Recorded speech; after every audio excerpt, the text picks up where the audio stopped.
지금 제 앞에 두 잔의 물이 있습니다. 한 잔은 수돗물이고 다른 한 잔은 정수기 물입니다. 여러분이라면 어떤 물을 선택하시겠습니까? 솔직히 말하면 저는 정수기 물을 마실 겁니다. 제가 이 정수기 물을 선택한 데는 아마도 수돗물에 대한 막연한 불신감이 작용한 것 같습니다. 그리고 이런 불신감은 정수기의 급속한 보급을 위해 정수기 업체가 조장해온 것이라는 생각을 지울 수가 없습니다. 덕분에 대한민국 가정의 약 40%가 정수기를 보유하고 있습니다.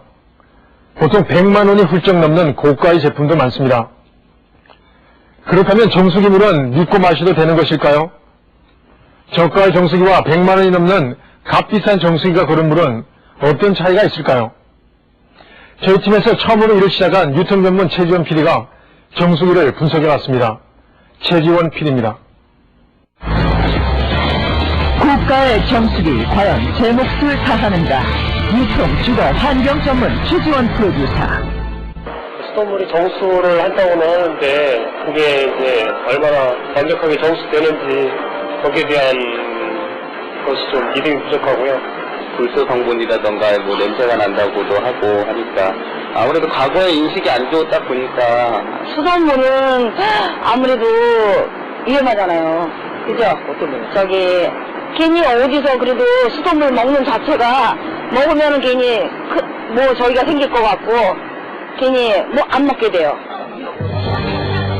왠지 수돗물이 불안하다는 사람들. 그 때문인지 높은 가격에도 불구하고 정수기는 우리 생활의 필수품처럼 쉽게 찾아볼 수 있습니다. 건강을 위해 선택한다는 정수기. 정수기의 가치를 공개합니다.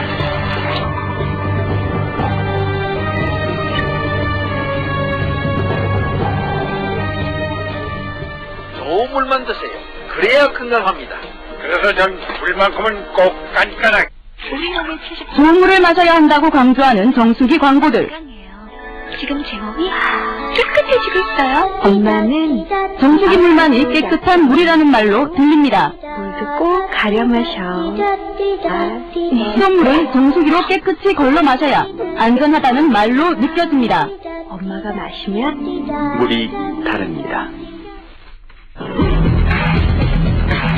업체가 수돗물에 대한 사람들의 불안감을 자극해 정수기를 판매해온 것은 아닐까. 국내 유수의 정수기 업체를 찾았습니다. 저희는 그렇게 과장되게 심리를 심어준 적은 없다고 생각을 합니다. 오히려 그 주변에서 뭐 언론이나 이런 쪽에서 뭐 더 안 좋다라고 얘기를 하는 경우가 많이 봤습니다. 저희는 수돗물에 대해서 그렇게 한 적은 없습니다. 또 다른 업체의 답변도 마찬가지였습니다. 많으신 게 사실은 기업에서 그런 불신을 조장하기도 사실 어렵고요. 불신을 조장하지도 않고 오히려 이런 소비자들의 어떠한 그 물에 대한 니즈, 좋은 물을 먹고 싶어하는 그런 니즈를 기업이 빨리 체크를 하고 거기에 맞는 사업을 펼쳐나간 거지. 소비자의 요구 사항을 따라갔을 뿐이라는 주장. 그 말이 사실인지 정수기 판매점을 찾았습니다. 판매점에 들어서자 먼저 정수기로 걸러진 물 한 잔을 권합니다. 그리곤 자사 제품의 우수성을 강조합니다. 학점하고 모기가는 있잖아요. 네. 학점은 모기 같은 거 같아요. 모기가는 모기가 걸렸잖아요. 그 차이예요. 그 걸리는데 또 냄새가 흡수하는 거는 이제 그냥 모기가 걸려지는 거죠. 판매점 점장은 수돗물이 위험하다고 말합니다. 같은 1인인데는 어떻게 돼요? 선택을 해야 돼요. 왜냐하면 녹기까지 그런 거 가면 돼야지. 완벽하게 걸려지는 거는 내용물질이요? 그렇죠. 왜냐면 우리 같은 경우는 이제 원수 소독을 많이 하잖아요. 워낙 원수 자체가 아주 안 좋은 상태니까요.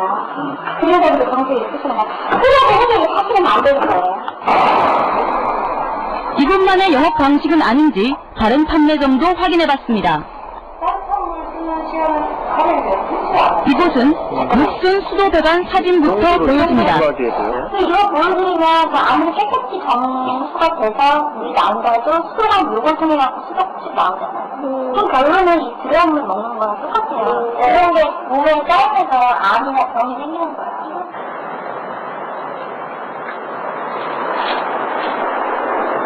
이런 설명을 듣고 수돗물을 그냥 마실 사람이 과연 누가 있을까요? 저 또한 수돗물에 대한 막연한 불안감을 갖고 살아온 사람 중 한 명입니다. 그런데 정수기 업체들은 사업 초창기부터 이런 일반인들의 불안 심리를 자극해 정수기를 판매해 왔다고 합니다. 취재진은 정수기 업체의 영업 방식에 문제가 있다고 주장하는 한 사람을 만났습니다.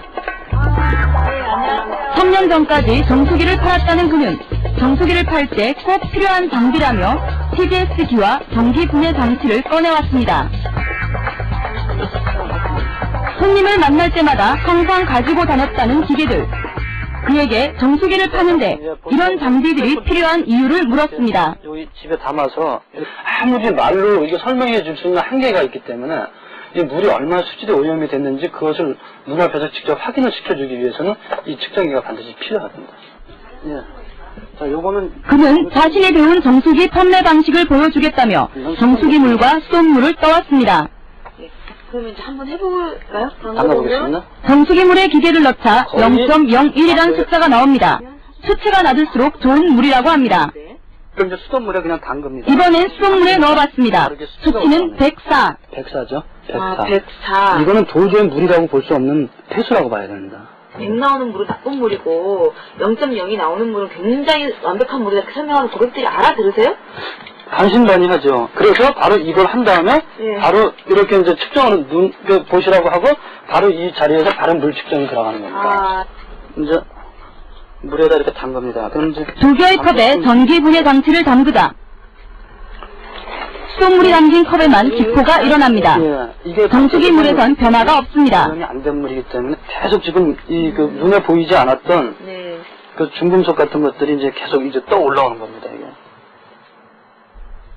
잠시 후 수돗물은 황색 이물질들로 가득해졌습니다. 이를 본 고객들의 반응을 물었습니다. 실험을 해서 눈앞에 보여주면은 소비자 입장에서 손님들께 고객께서는 아연 실색을 합니다. 우리가 먹는 수돗물이 이 정도까지였었나. 결국은 이게 따져보면 사기입니다. 그렇다면 정말 수돗물이 오염되어 이런 반응이 일어났을까? 전문가와 함께 다시 실험해보기로 했습니다.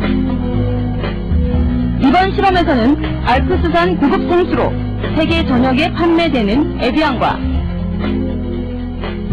우리나라 대표적 생수인 제주 삼다수도 포함했습니다.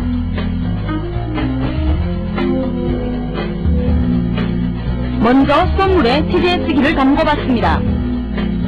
수치는 80.2를 기록했습니다. 이번에도 정수기물은 최저치를 기록했습니다. 끓인 수돗물은 일반 수돗물보다 수치가 약간 높았습니다. 알프스산 생수인 에비앙은 269로 측정됐고 제주 삼다수는 33.9가 나왔습니다. TDS 수치로 이렇게 알 수 있는 것은 이 물이 있는 그런 지하층에서 물에 잘 나올 수 있는 물질들이 그런 미네랄들이 얼마나 많이 들어있고 작게 들어가 있고 이것만을 표시할 뿐입니다. 그럼 정수기 물에서는 거의 미네랄이 없다는 얘기인가요? 예, 그래서 정수기 물에서는 필터를 거치면서 미네랄 성분을 대부분 제거했기 때문에 거의 나타나지 않는 것입니다. 이번에는 전기분해 실험을 해봤습니다. 넣자마자 기포를 내며 끓어오르는 수돗물과 달리 정수기 물에는 별다른 변화가 없습니다. 잠시 후 수돗물에는 붉은 이물질들로 가득 찼습니다. 끓인 수돗물 역시 수돗물과 비슷한 반응을 보입니다. 이번엔 생수인 에비앙과 삼다수에 기계를 꽂았습니다. 아마 여기서는 에비앙 생수 쪽에서 반응이 훨씬 더 잘 일어날 것입니다. 미네랄이 풍부한 에비앙에서 가장 격렬한 반응이 일어납니다. 비커 안은 청록색 부유물들로 가득 찼습니다. 순도 99%의 물을 만든다는 역삼투압 방식의 정수기 물을 제외하고 거의 모든 물에서 이물질이 발생했습니다. 이런 반응은 인체에 유해한 중금속 때문이 아니라 오히려 몸에 좋은 미네랄 때문이라고 합니다. 중금속에 대한 것을 이 TDS기라든지 전기분해 장치가 표현해 주는 것이 아니기 때문에 물의 유해성을 판단하는 자료로서